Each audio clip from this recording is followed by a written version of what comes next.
मुख्यमंत्री महिला रोजगार योजना 10,000 रुपए, अति पिछड़े जाति का वोट किस तरफ जाएगा। सवाल यह है कि मुस्लिम यादव के आगे कौन सी वो समुदाय है या कौन सी वो पार्टी है। 20 साल की सरकार है, धीरे धीरे लोग नीतीश कुमार से उब गए हैं, इसमें कोई दो राय नहीं। In this blog are hosted on my own website, are strictly personal and do not reflect the views of any organization. नमस्कार दोस्तों, hello and welcome to straight bat यानी सीधी बात, जहां मैं बात आपके सामने सीधी रखता हूं। ये मेरा वीडियो ब्लॉग है। आज के वीडियो ब्लॉग पे एक बड़ा सवाल, कौन जीत रहा है बिहार का चुनाव। चुनाव का ऐलान हो गया है और 2025 का सबसे बड़ा चुनाव, निर्णायक चुनाव एक तरह से बिहार के लिए अगले महीने होगा और उसमें किसकी जीत होगी ये सब जानना चाहते हैं। मैं आपके सामने 5 ऐसी चीजें रखूंगा जिसके बाद आपको पता चलेगा कि हवा किस तरफ चल रही है, कौन जीत सकता है बिहार और क्यों। 5 कारण है।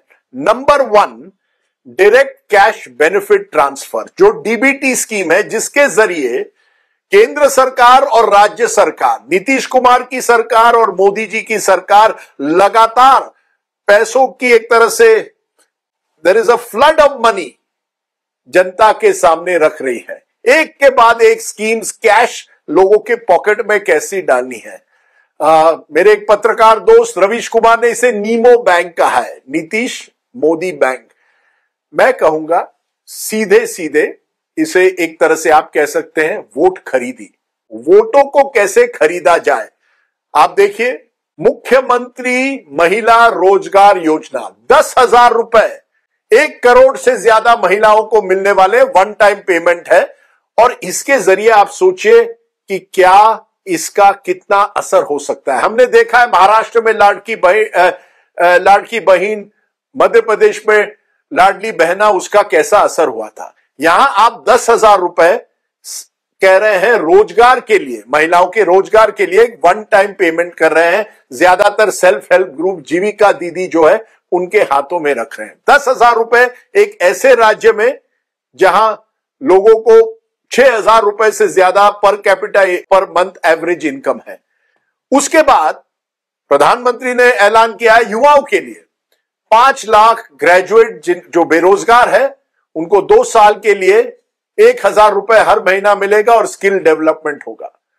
तो महिला और युवा MY फैक्टर, जहां महागठबंधन जब MY फैक्टर की बात करता है मुस्लिम यादव, वहीं एनडीए अब बात करेगा महिला और युवाओं की कि हमने उनके पॉकेट में पैसे डाले हैं। अब आप उसे वोट खरीदी करिए, रेवड़ी करिए या वेलफेयर करिए, ये आपके हाथ में है। लेकिन मुझे लगता है ये सीधा सीधा एक तरह से वोटों को अपनी तरफ करने का एक प्लान प्रोग्राम है। तो ये है फैक्टर नंबर 1 जो बहुत निर्णायक हो सकता है। नंबर 2, नीतीश कुमार जी बिल्कुल मुख्यमंत्री रहे हैं करीब लगभग पिछले 20 सालों में बिहार में। 2005 से एक छोटा सा गैप था जब जितेंद्र राम मांझी मुख्यमंत्री रहे थे, लेकिन उसको छोड़ के नीतीश कुमार का चेहरा बिहार के मुख्यमंत्री के रूप में हमेशा रहे हैं। 9 बार, रिकॉर्ड 9 बार उन्होंने शपथ ली है। अब सवाल उठता है, will Nitish be an asset? क्या वो एनडीए को बेनिफिट करेंगे या हानि पहुंचाएंगे? Will he be a liability? अब आप जानिए, नीतीश कुमार जिस तरफ जाते हैं वहां वो साइड जीत जाती है। हमने देखा जब वो लालू यादव के साथ मिल गए 2015 में तो गठबंधन की जीत हुई। जब वो 2020 में और 2010 में एनडीए के साथ थे तो एनडीए की जीत हुई। इस बार भी वो एनडीए के साथ है। उनकी ताकत यहां है कि उनके पास एक 12 से 15% का एक वोट बैंक फिक्स्ड है। उन्होंने भी एक अपनी वोट बैंक तैयार की है महिलाओं में और खास करके ईबीसी या एक्सट्रीमली बैकवर्ड कम्युनिटीज में। तो वो 15% जो नीतीश कुमार लाते हैं वो एक क्रूशियल फैक्टर बन सकता है।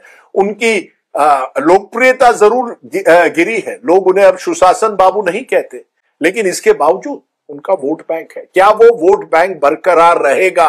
ये दूसरा महत्वपूर्ण सवाल रहेगा बिहार के चुनाव में। तीसरा सवाल, क्रूशियल ईबीसी वोट यानी एक्सट्रीमली बैकवर्ड कास्ट, अति पिछड़े जाति का वोट किस तरफ जाएगा।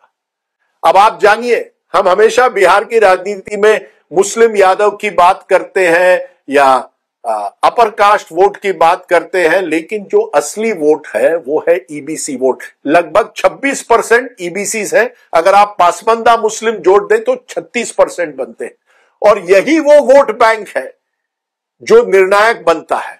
और ये जो वेलफेयर स्कीम्स है वो उसी वोट बैंक को टारगेट कर रही है, और यही वोट बैंक है जो लगातार एनडीए को एक तरह से अपनी तरफ खींच रहा है, सिवाय 2015 में जब नीतीश कुमार लालू प्रसाद से जुड़े थे। तो क्या ईबीसी वोट रहेगा एनडीए के साथ, या राहुल गांधी और तेजस्वी यादव जो लगातार अनाउंसमेंट्स कर रहे हैं, घोषणाएं कर रहे हैं कि हम ईबीसी के लिए ये करेंगे वो करेंगे, उसका कितना असर होगा?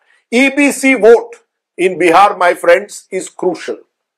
पॉइंट नंबर 4, तेजस्वी यादव और महागठबंधन। देखिए, पिछले चुनाव में केवल 12,000 वोटों से एनडीए महागठबंधन से आगे था, और नंबर 1 पार्टी आरजेडी बनी थी। आरजेडी का एक कोर वोट है मुस्लिम यादव वोट जो है, और अगर आप दोनों को जोड़े तो 32-33% बनते हैं। अब सवाल यह उठता है कि आपको एडिशनल वोट कहां से आएंगे अगर आप 40% क्रॉस करना चाहते हैं और जीतना चाहते हैं। बिहार में आरजेडी के साथ कांग्रेस है, और पिछले चुनाव में कांग्रेस कमजोर कड़ी बनी थी। 70 सीट लड़े थे लेकिन केवल 19 जीते थे। सीपीआई एमएल है, माले है, जिसका एक अच्छा वोट बैंक है और सीटें भी जीतेगी। सवाल यह है कि मुस्लिम यादव के आगे कौन सी वो समुदाय है या कौन सी वो पार्टी है जो महागठबंधन को एक तरह से बूस्ट अप कर सकती है। क्या तेजस्वी यादव पिछली बार की तरह युवाओं को अपनी तरफ आकर्षित कर सकते हैं? क्या वो आकर्षण अभी भी उस लेवल पर है? क्योंकि एंटी इनकम्बेंसी है, 20 साल की सरकार है, धीरे धीरे लोग नीतीश कुमार से उब गए हैं, इसमें कोई दो राय नहीं है। लेकिन क्या ऑपोजिशन में वो ताकत है, जमीन पर बूथ लेवल पर कांग्रेस जैसे पार्टी का कोई संगठन है जो उस एंटी इनकम्बेंसी का एडवांटेज ले सकता है? तो ये बड़ा फैक्टर रहेगा कि ये जो गणित है, अरिथमेटिक है, उसमें आरजेडी को कौन सपोर्ट करेगा 40% का जो एक आंकड़ा है उसे क्रॉस करने के लिए। और इस पर सबकी नजर कांग्रेस पर रहेगी, खास करके can Congress punch above its weight in Bihar. Congress अब तक पिछले 20 सालों में खास करके कमजोर कड़ी बिल्कुल रही है बिहार में। और पांचवा और की एक्स फैक्टर जिसके बारे में सब बात कर रहे हैं लेकिन किसी को जानकारी नहीं है कि क्या होगा, वो है Prashant Kishor. Election analyst turned politician और उनकी जन स्वराज पार्टी। क्या होता है, नई पार्टी जब बनती है लोग नहीं जानते कि उनको वाकई कितना वोट मिल सकता है। एक जमाने में एनटीआर थे, तेलुगु देशम शुरू की, तुरंत चुनाव जीत गए। अरविंद केजरीवाल दिल्ली में चुनाव लड़े, 2013 में चुनाव जीत गए। लेकिन क्या प्रशांत किशोर बिहार जैसे राज्य में उतने वोट ला सकते हैं? क्या वो किंग मेकर बन सकते हैं? अगर प्रशांत किशोर 10% क्रॉस करते हैं, 15% तक पहुंच जाते हैं, तो जरूर वो किंग मेकर बन सकते हैं।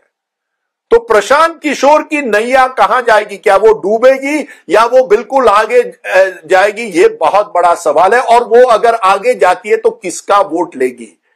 क्या प्रशांत किशोर केवल वोट कटुआ रहेंगे जैसे उनके आलोचक कहते हैं, या वो वाकई एक नया थर्ड ऑल्टरनेटिव, एक तीसरा मोर्चा बना रहे हैं और बिहार को नीतीश और लालू के बीच जो डिवाइड रहा है उसके आगे लेकर एक थर्ड ऑल्टरनेटिव दे रहे हैं?